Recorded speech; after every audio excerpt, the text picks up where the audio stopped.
मित्रों, आज की कथा में हम लोग बात करेंगे कि अधूरे ज्ञान का क्या नतीजा होता है। मित्रों, यह कथा सुनने के बाद आप जीवन में कभी भी हार नहीं मानेंगे। तो मित्रों, इससे पहले कि आप इस कथा में खो जाएं, इस चैनल को सब्सक्राइब अवश्य कर लें। तो चलिए शुरू करते हैं आज की कथा को। मित्रों, एक समय की बात है, गौतम बुद्ध के हजारों शिष्य उनके पास अध्ययन करने आते थे।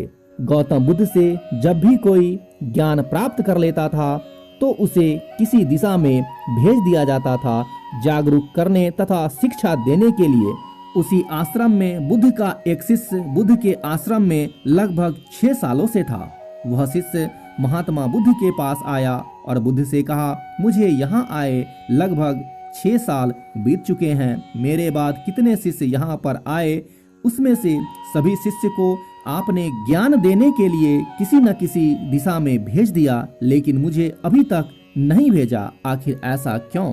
क्या मुझे आपका ज्ञान प्राप्त नहीं हुआ है? इस पर बुद्ध मुस्कुराए और बोले, यह तो तुम्हें खुद ही समझना पड़ेगा कि मेरा ज्ञान तुम्हें प्राप्त हुआ है या नहीं। इस पर शिष्य बोला, हे बुद्ध, आपने इन 6 सालों में जो मुझे उपदेश दिया है वह मुझे सब याद है। आपकी बताई हुई एक एक बात मुझे सब याद है। आप कुछ भी मुझसे पूछ सकते हैं, मैं हर उत्तर देने के लिए तैयार हूँ।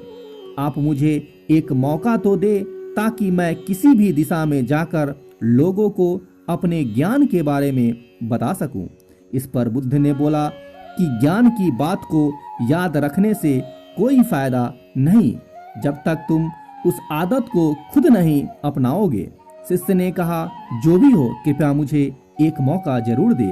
आप मुझ पर भरोसा रखें, मैं सभी को अपने ज्ञान से प्रभावित कर सकता हूँ।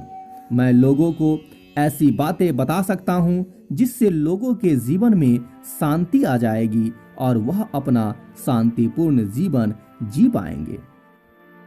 इस पर बुद्ध ने कहा, अभी तुम तैयार नहीं हो। जब तुम उसके लिए तैयार हो जाओगे तो मैं स्वयं तुम्हें किसी दिशा में जाने के लिए बोल दूंगा। शिष्य ने कहा, क्या आपने मुझे इन 6 वर्षों में इतना भी ज्ञान नहीं दिया कि मैं किसी को प्रभावित न कर पाऊं? इस पर बुद्ध बोले कि ठीक है, अगर तुम हठ करते हो तो तुम पूर्व दिशा में चले जाओ। वहाँ एक गांव मिलेगा, वहाँ से भिक्षा मांग कर लाना और अपने ज्ञान से लोगों की मदद करना। कल सुबह तुम वहाँ अकेले जाना और शाम में आकर मुझे बताना कि तुमने लोगों की सहायता कैसे की। शिष्य यह बात सुनकर बहुत खुश हुआ और आशीर्वाद लेकर वहाँ से चल दिया। वो रात भर ज्ञान समेटता रहा और मन ही मन सोच रहा था कि मैं वहाँ ज्ञान का ऐसा छाप छोड़ूंगा कि वहाँ के लोगों के साथ बुद्ध भी मुझसे प्रभावित हो जाएंगे। मित्रों, सुबह उठकर वह महात्मा बुद्ध को प्रणाम करने गया। उन्हें प्रणाम कर वह पूर्व दिशा की तरफ प्रस्थान कर गया।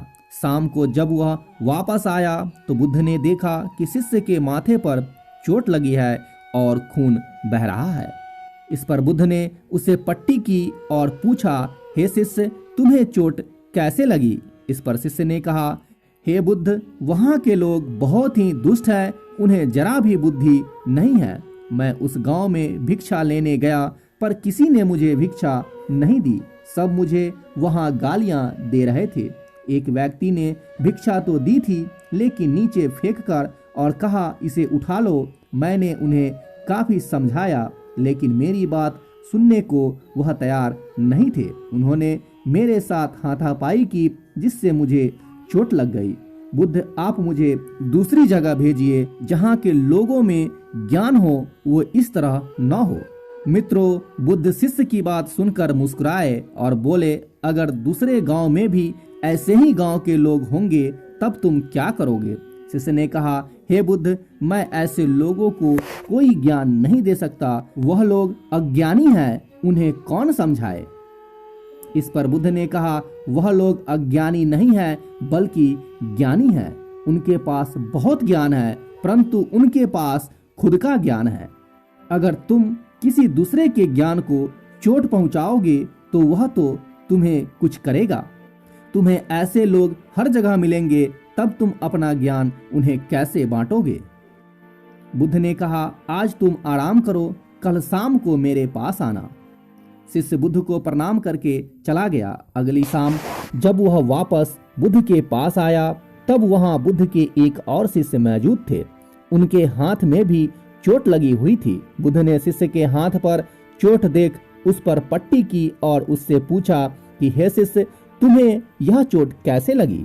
इस पर उस दूसरे वाले शिष्य ने कहा कि आपने पूर्व की ओर एक गांव में मुझे जाने के लिए कहा था, तो वहीं मुझे चोट लगी है। बुद्ध ने कहा, वहां तुम्हारे साथ क्या क्या हुआ, तुम मुझे विस्तार में बताओ। इस पर शिष्य ने कहा कि वहां पर मैंने सबसे भिक्षा मांगी, लेकिन किसी ने भी मुझे भिक्षा नहीं दी। लेकिन एक व्यक्ति जिसने भिक्षा दी थी तो मुझे जमीन पर फेंक कर दी थी और कहा, उसे उठा लो। तो मैंने उसे उठाकर अपने झोले में रख लिया और मैंने उसे सफल होने का आशीर्वाद दिया। तब उस व्यक्ति ने मुझसे कहा, आप बड़े अजीब लगते हो, मैं आपका अपमान कर रहा हूँ और आप मुझे आशीर्वाद दे रहे हो। इस पर मैंने उससे कहा कि आप दानी हो, आपने मुझे दान दिया है, इसलिए मैं आपको आशीर्वाद दे रहा हूँ। फिर मैं वहां से आगे गया तो कुछ लोगों ने मुझे वहां से वापस जाने के लिए कहा। उन्होंने मुझे कुछ अपशब्द भी कहे और मुझ पर पत्थर भी फेंके, जिससे मुझे चोट लग गई।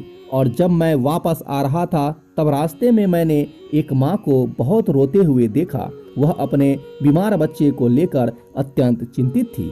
मैं तुरंत जंगल से जाकर उसके लिए जड़ी बूटी लाया, लेकिन वहाँ के लोग जड़ी बूटी देने नहीं दे रहे थे। फिर मैंने उनसे विनती की कि वह मुझे उस बच्चे का इलाज करने दे। उसके बाद आप जैसा कहेंगे मैं ठीक वैसा ही करूँगा। फिर जिस व्यक्ति ने मुझे भिक्षा दी थी उसने गांव वालों को समझाया। तब उन्होंने मुझे उस बच्चे को जड़ी बूटी लगाने दी। उसके कुछ देर बाद वह बच्चा ठीक हो गया। फिर गांव के जिन लोगों ने मुझसे अभद्र व्यवहार किए थे उन्होंने मुझसे माफी मांगी और धन्यवाद कहा। फिर मैं वहां से वापस आ गया। हे बुद्ध, मेरी आपसे एक विनती है। उस गांव के लोग बहुत भोले भाले हैं। क्या मैं रोज उसी गांव में जाकर भिक्षा मांग सकता हूँ? यह सभी बातें पहला शिष्य खड़ा होकर बड़े ध्यान से सुन रहा था।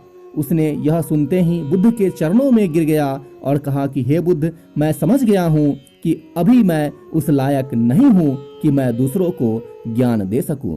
बुद्ध ने कहा, हमें बाहर वैसे ही लोग दिखाई देते हैं जैसे हम अंदर से होते हैं। जब तक स्वयं को नहीं बदल सकते तब तक किसी को नहीं बदल सकते हैं। खुद में बदलाव लाना जरूरी है। हे शिष्य, अपने आप में बदलाव लाकर ही इस दुनिया को आप जीत सकते हो। तो मित्रों, कैसी लगी हमारी आज की कथा? अगर अच्छी लगे तो कमेंट सेक्शन में अवश्य बताना और इस वीडियो को लाइक करना मत भूलना, क्योंकि आपका एक लाइक हमारे मोटिवेशन को और भी स्ट्रॉन्ग बनाता है। तो मिलते हैं अगली वीडियो में एक अगले कथा के साथ। तब तक भगवान बुद्ध आपका भला करें।